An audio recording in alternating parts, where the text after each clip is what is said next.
Hello. The theme for this batch of broadcasts is life's transitions. And the particular transition I'd like to talk to you about is coming out. Whether that's coming out as gay or bisexual or lesbian or transgender, perhaps, although that's obviously in a slightly different context with gender and sexuality, or in a variety of other sexual contexts it might equally apply. Primarily I'm going to focus on either being gay, lesbian or bisexual. Personally, I'm not a full-on Reconstructionist, but I am very heavily influenced in my paganism, both with the Druidic and with the Kemetic side of my paganism, by ancient practice. So I'm not obsessive about it, but I like to try and keep in line, as it were, with ancestral practice going back a huge stretch of time. And if we look at the ancient world, we look at Greece and Rome and Egypt, we look at the ancient Germanic tribes, the Celtic tribes, the Middle and Central European tribes and so on, it's practically impossible to find a coming out ritual. For the simple reason that I don't think people really did come out in those cultures. People certainly loved one another. There were men loving men all over the place and women loving women all over the place. And loads of people loving both. But did they need to rush up to their mum and dad and go, guess what? I fancy men. I don't think they did, by and large. Because it wasn't seen for the majority of those cultures as a big issue. There were other big issues to worry about. So if you were Athenian, it was quite important in terms of your sex life, your romantic life. The people you had sex with were of the correct social class. Whether they were male or female was kind of besides the point most of the time, as long as they were of an appropriate social class. So if you strayed outside your social class, then things got a little bit off-putting for the rest of society. Other cultures had other issues that they considered to be particularly important. So you could marry somebody from that tribe, but you couldn't possibly marry somebody from that tribe. According to this tribal totem was acceptable, but that tribal totem wasn't, and those sorts of things went on in some cultures. But gender was not a big issue for the vast majority of people in the ancient world. Not trying to portray the ancient world as some kind of LGBT paradise where everything was perfect and everyone went skipping through the streets hand in hand, absolutely blissful. All cultures have their problems, all cultures have their darker areas where they mistreat people for this, that or some other reason. So it wasn't perfect. There were some cultures that enacted laws against men going with each other under certain social circumstances and so on. So there were issues there. But compared to what came after, if we look at almost 2,000 years of Christianity and a hell of a long stretch of time of Islam and so on, compared to what went on in those cultures, things were much, much better. However, we don't live in those cultures. Much as I'd like to jump into a TARDIS and go back in time and live in those cultures, we don't. We live in a culture in Britain, and likewise for many, many, many people in other parts of the world, where we've had hundreds upon hundreds upon hundreds of years of one or other mainstream religion saying two men to go together, two women to go together is wicked and terrible and sinful and awful, and if you want to do that, you're either possessed by demons or you're desperately immoral and you'll go to hell and you never go to heaven, or you need curing, you're diseased, you're mentally deranged, you need medical treatment. One negative argument after another, after another, after another has been offered for century upon century. That's the background we live in. In Britain, we are obviously very, very lucky. You look at other parts of the world, Somalia, Russia, and so on. Gay people, bisexual people, lesbian people are treated horrifically in other parts of the world. Violence, imprisonment, torture, murder by the government itself turning a blind eye if families engage in honour killings to get rid of a gay member, or neighbours raise up and lynch somebody they believe rightly or wrongly is gay or lesbian. That kind of thing goes on all of the time in many, many parts of the world. Of course, we hear endlessly about Islamic State throwing gay people off roofs. We hear very little about the almost identical sorts of murderous, brutal events happening in Russia and in various parts of Africa, because they're not Muslim. And all of our media are interested in is promoting the awful things Muslims do whilst ignoring the awful things other people do. But, moot point. Anyway, in Britain we are much, much safer, but we're not 100% safe. There are still people who will be spat at, there's still people who get beaten up, there are still people who get murdered, there are still people whose jobs are threatened, not legally so, I'll grant you, but if it becomes known that they're gay or straight, then that promotion mysteriously disappears and there's always this reason, that reason, some other reason offered if they query it. These things go on. It's a prejudice we have to live with for the moment. Hopefully in the future it will go and we'll be in much safer times. Ideally, it would be lovely to live in a world where we don't even bother calling people gay and straight anymore, where we don't bother having the idea that this is a gay pub and that's a straight pub, where the gender that someone prefers to sleep with is seen as absolutely irrelevant and their identity isn't based upon whether they fancy men or they fancy women. Their identity is based upon whether they're compassionate or cruel, whether they're generous or stingy, whether they are wise or foolish, one of those sorts of factors, rather than who they're in bed with. But, that's distant future. Well, hopefully maybe not too distant, but it's still in the future. Focusing on where we are in the present, we live in this world. Because they didn't engage in coming out ceremonies in the past doesn't mean we cannot create coming out ceremonies here in the present, even if we do so in the hope that one day in the future we won't need them anymore. A coming out ceremony is a way of somebody saying, I'm gay, I'm bisexual, I'm lesbian, whatever, to themselves, but also because it's a ceremony, there are other people present, it's saying it to the other people. Now it's reasonable to assume, I think, that if you're going to have a ceremony, get a bunch of pagans together, dance around candles and say, oh, by the way, I'm coming out, you're probably reasonably secure that the people you've invited to dance around candles with you are going to go, oh, that's nice. They're not going to beat you to death upon the spot or storm out in disgust. Why would you invite people like that in the first place? So it's a ritual in a safe environment where there's no risk or fear of horrible negative reactions from the other people there. So in a sense, I suppose, if you like, it's dipping a toe in the water for someone maybe in their first early stages of coming out. Maybe they've not yet told mum and dad or granny or the next door neighbours or the boss or whoever. Maybe that's a stage weeks, months, years down the line. But at the moment they are declaring their sexuality to people they feel safe with. And even in a safe environment, that's still a big step. And it needs positive reinforcement. It needs encouragement that we embrace you. We as a fellow group of maybe some of the other people there are already openly gay, lesbian, bisexual, maybe they're straight, maybe they're whatever, but them openly embracing that person, saying you are safe with us. It's not a delusional step to say, oh, we're all perfectly safe forever and ever, because you're always saying safe with us, aware that in the outside world that safety cannot be guaranteed.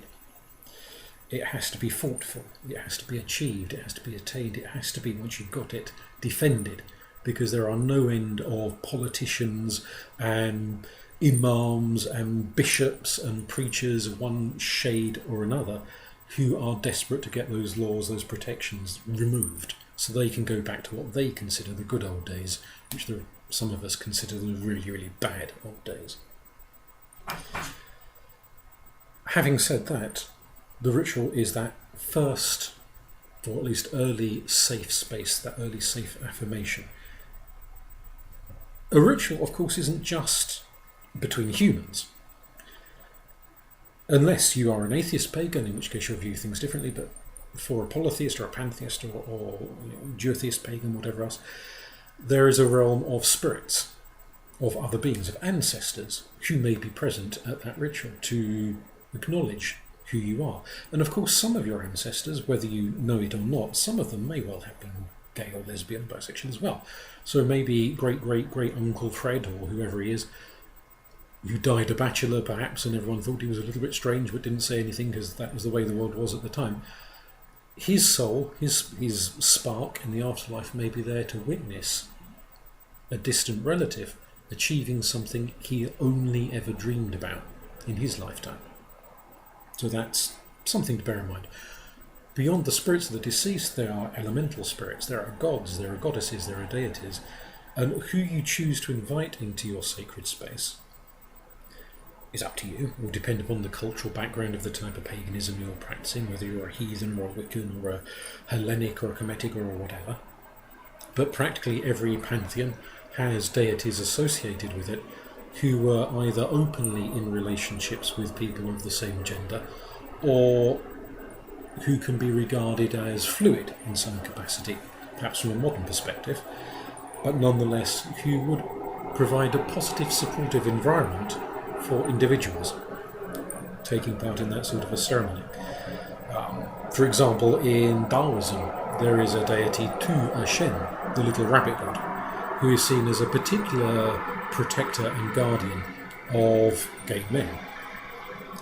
So you research your own pantheons, whichever ones you're drawn to, find whatever gods, goddesses seem most relevant, or shape-shifting spirits perhaps, like the puka, if you are interested in more sort of Celtic end of spirituality, and draw them into your ritual, or at least invite them. They're gods and goddesses, up to them if they come, they can say no, who's going to argue?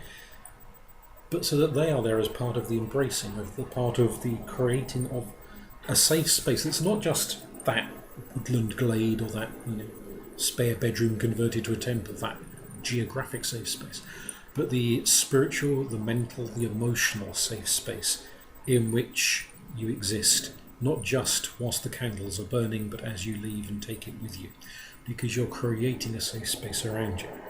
And that safe space is a growing one. So as your confidence builds, and come the day when you do decide to tell the parents or your aunties and uncles or your boss or whoever else it is that's important in your life, that safe space goes with you, and potentially, if you get a positive reception, will grow. And even if you don't get a positive reception, there is a barrier to offer protection and aid and support in that interaction. And it can one day, hopefully, be stretched to incorporate others when you have achieved a sense of confidence and you meet some other white person who is at the beginning of their journey. Someone who is just beginning to question, am I gay, am I straight, am I this, am I that? That you can be there to offer them a safe space, to extend that warm glow around you, to include these new people too. Precisely what you do in that ritual, I'd suggest it may be a literal embrace, sort of a holding of hands or whatever, so that there's a sense that everyone is together. A positive affirmation, maybe the exchange of gifts, reading of poetry. I've got some selections of things I'd like to read to you very briefly, which I find quite beautiful. This first one, I'm going to read you the whole thing because it's quite long, but it's a section of a poem by an Irish poet who's not, so far as I'm aware, pagan, Céile Sharkey, called By the Hearth of Minnalee. By Hearth in Minnalee. The poem, which I've read to many people and probably driven them mad, was originally written in Gaelic. My Gaelic isn't sufficiently fluent. I can do a few lines, but it's not sufficiently fluent to do justice to the whole thing. So I'll give you the English translation. It's beautiful because it's comparing this man he's fallen in love with, he's watching the bloke sleep and seeing his body like the land. It's full of imagery and beauty, and it's the sort of thing I think would work wonderfully well for at least a man's coming out ceremony, if not a woman's coming out ceremony. So I'll just give you two verses. The sturdy promontory of your leg stretches out, my love, over a seascape of floor, turning me on, tempting me, killing me. Oh, I'd give all I have and more to be a salmon swimming in your river mouth, lolling and licking over your rocky teeth. Stretched out before me like a strange, forbidding land, I want to go over you from the sweeping locks of your eyes to the sunny, sloping cheeks From the rich plains of your chests, the amber yellow of wheat fields, down secret, narrow passageways to there, where nature's remedy and my healing lie. And that idea of nature's remedy in love, in sexuality, of healing through sexuality is key, and it's central, especially when we've got all of those cultural voices echoing in our heads saying it's being gay or bisexual is unnatural, it's damaging, it's a sign of mental illness, and to have that affirmation that it's natural and it's beautiful and it's healing within a ritual of coming out, surely that is a good thing. It's a desired thing, I think, but that's my point of view anyway. I have one of my own poems I'd like to read to you in a second as well. But just to say, before I finish with that poem, having perhaps this idea of gift giving, that there is maybe one particular thing that could be significant to you, a small piece of jewellery, something like that, whether you buy it for yourself as a gift to yourself or some dear trusted person you've invited to take part in the ceremony gives it to you, something that you can wear about you. It doesn't have to be anything kind of torrid and sexual in imagery, but something that symbolises to you who you are. When times are hard in the future, when people are rejecting who you are, when people are devaluing who you are, you've got that gift that you can wear about your neck or your wrist or wherever you're going to put it, where you can have that as your touchstone to bring you back to yourself when other people are trying to push you away from you, are trying to rip you apart and saying, no, you can't be this, you must be something else. There's that reminder, physical reminder of your value, your worth, your uniqueness, that will bring you back mentally, emotionally, psychologically, to that ritual space when you came out. That, I think, is a worthwhile thing to include, to incorporate into that ritual. I'm not going to go endlessly into a lot of books on rituals and something's going, you've got to have this colour candle and that type of incense. All of that is so much hugger-mugger. You can dress it up however you feel is appropriate to you, to your cultural tradition, to your background. Personally, I like lots and lots of colours, the whole rainbow thing. But what you do is entirely down to you in terms of how you shape those parts of the ritual, those parts of the ceremony. Some of my poems are in this book, Moon Poets. There are two with gay themes. One is based upon that Chinese myth I mentioned earlier, but it's a bit of a sad myth. So I'm going to opt not to read the sad one, because like so many gay and lesbian so on films, so many of them end with death and sadness, and it's nice to have something that ends positively. So the poem I'd like to end on, which is something I've not ever used this in ritual, but if you want to use it in ritual, do feel free. It's called The Song of Mr. Tumnus, because like an awful lot of people, I saw the recent-ish film version of The Lion, the Witch and the Wardrobe, and Mr. Tumnus was really rather nice. And he's an echo, of course, as a fall, an echo back to Pan, a god of open sexuality to all manner, chasing shepherdesses and shepherds. And the occasional goat. So he was a truly open, positive being. So this was a reflection on the character of Mr. Tumnus, seen from an angle that would probably make poor old C.S. Lewis spin in his grave, given his religious outlook. So apologies to him, but, once it's published, it's fair game. 100 years of winter, so it felt. Once limber branches grow numb and splinter, life frozen, unchanging. Jadis solitary the table cleaves, songless woods sepulchral stand, leached of hope, fallen with the leaves, vain skeletons spiralling into mulch, all that was once held so dear, decayed, dissipated.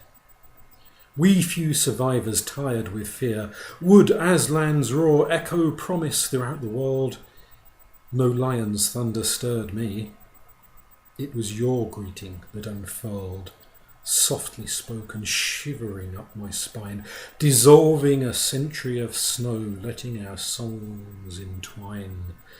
Quiet, but richly echoing in forest vaults strong, arterial lust calling me back from death, sighing a syrinx song.